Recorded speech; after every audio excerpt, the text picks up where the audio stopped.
বাংলাদেশের মানুষের জন্য অভিশাপ, কারণ আমরা এটা সঠিক ব্যবহারটা করতে পারতেছি না। আসসালামু আলাইকুম। পৃথিবীতে এমনি এমনি কোনো কিছু হয় না। একটা জিনিস মাথায় রাখবেন, ভালো কিছু যখন আপনি দেখবেন, ভালো কিছু শিখবেন, ভালো কিছু যখন পড়বেন, তখনই ভালো কিছু বুঝবেন। আমরা এমন একটা সময়ে বসবাস করি যেখানে প্রতিদিন শত শত এখন শর্ট ভিডিও, রিলস, টিকটক, লাইকই চলতেছে। এগুলো আমাদের ব্রেনে, মগজে ঢুকে যাচ্ছে। আমরা কি শিখতেছি? শুধু বিনোদন, আনন্দের জন্যে সোশ্যাল মিডিয়াকে ব্যবহার করতেছি না। এই বিনোদন দিয়ে জীবন চলবে না। জীবনকে সুন্দরভাবে সাজাতে, ভালো মন্দ বুঝতে অবশ্যই ভালো বিষয় খুঁজতে হবে, ভালো বিষয় পড়তে হবে, ভালো বিষয় দেখতে হবে। সোশ্যাল মিডিয়া আমাদের জীবনে একটা খুব সহজ মাধ্যম হয়ে দাঁড়িয়েছে। বিশ্বের বিভিন্ন বিষয় আমরা মুহূর্তে জানতে পারি। এটা একটা প্রযুক্তির আশীর্বাদ।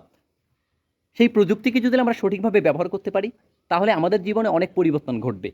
ইতিপূর্বে তার প্রমাণও আছে। অসংখ্য মানুষ এই সোশ্যাল মিডিয়াকে ব্যবহার করে ভালো কিছু করতেছে। তাই সোশ্যাল মিডিয়াকে ভালো কাজে ব্যবহার করতে হবে। বর্তমান তরুণ প্রজন্ম বাংলাদেশে সোশ্যাল মিডিয়াকে ব্যবহার করতেছে বিভিন্ন গেম খেলতে। বিভিন্ন ধরনের গেম। তারা গেমে আসক্ত হয়েছে, পড়ালেখা বন্ধ করেছে। রাত দিন একাকার করে গেম খেলতে খেলতে তাদের জীবনটাই এখন ধ্বংসের দ্বারপ্রান্তে। অসংখ্য পিতামাতা না বুঝেই বাচ্চাদের হাতে ফোন দিচ্ছে। আর এই ফোন ব্যবহার করার কারণেই কিন্তু তার ভবিষ্যৎটা নষ্ট হয়ে যাচ্ছে। পড়াশোনা বন্ধ করে রাত দিন একাকার করে খেলতেছে। এইভাবে সোশ্যাল মিডিয়া যেখানে উপকার হওয়ার কথা ছিল, ভালো কিছু করার কথা ছিল, তার বিপরীতে উল্টো চিত্রটা হয়েছে, উল্টোটা হয়েছে। আর এর কারণে সন্তানের জীবন নষ্ট হচ্ছেন আর পিতামাতারা হতাশাগ্রস্ত হচ্ছে। উন্নত বিশ্বে যেখানে পিতামাতারা সচেতন, সেখানে কিন্তু 16 বছরের বাচ্চারা কোনোভাবে সোশ্যাল মিডিয়া ব্যবহার করতে পারতেছে না, অ্যাকাউন্ট খুলতে পারতেছে না। কিন্তু আমাদের বাংলাদেশে 6 বছরের বাচ্চাদের দিয়ে কন্টেন্ট বানানো হচ্ছে, লাইক, কমেন্ট, ভিউ পাওয়ার আশায়, লক্ষ লক্ষ টাকা ইনকামের আশায়। যে দেশে পিতামাতাদের মাধ্যমেই সন্তানরা কন্টেন্ট ক্রিয়েটর জগতে প্রবেশ করে, ছোট ছোট বাচ্চাদের দিয়ে কন্টেন্ট বানায়, ভিডিও বানায় লক্ষ লক্ষ টাকা ইনকামের জন্য, সেই দেশের সন্তানরা কিভাবে মানুষের মতো মানুষ হবে?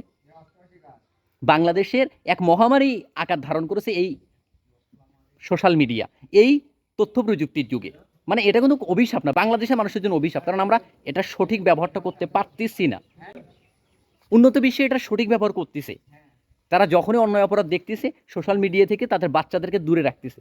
আর আমাদের বাংলাদেশে এই বাচ্চাদের দিয়ে, মানে ছোট ছোট বাচ্চাদেরকে, যে বাচ্চাটা ঠিকমতো কথা বলতেই জানে না, তাকে দিয়ে কন্টেন্ট বানানো হচ্ছে। কেন? ও লাইক, কমেন্ট, ভিউর আশায়, লক্ষ লক্ষ টাকা ইনকামের আশায়, ভাইরালের আশায়। এমন অভিভাবক দিয়ে কোনোদিন সন্তানের জীবন সুন্দর হবে না। একজন বাচ্চার জীবনে সবচেয়ে গুরুত্বপূর্ণ ভূমিকা রাখবে মানুষ হওয়ার জন্য শিক্ষা, জ্ঞান। আর আমাদের পিতামাতারা এই শিক্ষা, জ্ঞান বাদ দিয়ে মোবাইল হাতে দিচ্ছে, ট্যাব হাতে দিচ্ছে। আর বাচ্চা কাচ্চারা আসক্ত হয়ে যাচ্ছে এই সোশ্যাল মিডিয়ার উন্মুক্ত জায়গা প্রবেশ করে। তাই এখনই সাবধান হয়ে যান। যদি বাচ্চাকে মানুষের মতো মানুষ করতে চান, তাহলে সোশ্যাল মিডিয়া থেকে, মোবাইল থেকে দূরে রাখার চেষ্টা করেন আপনার বাচ্চাকে।